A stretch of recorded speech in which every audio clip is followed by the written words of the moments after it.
Okay, here we are in day 3. And as you can see, we pretty much eliminated just about all of the algae. There's a couple spots here and there that I will brush and scrub today, but this pool is looking in pretty good shape.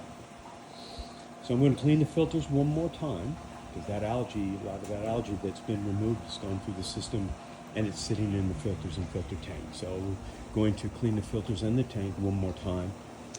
Going to vacuum this pool. Going to do some brushing on the tiles because there's still some algae, a little bit of algae in the grout. Going to skim. And then the final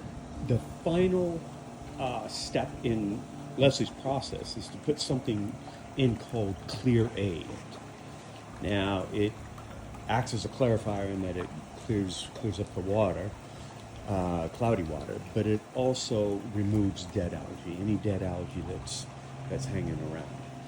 Then we'll let that sit and get through the system for 24 hours, and this pool is ready for use tomorrow.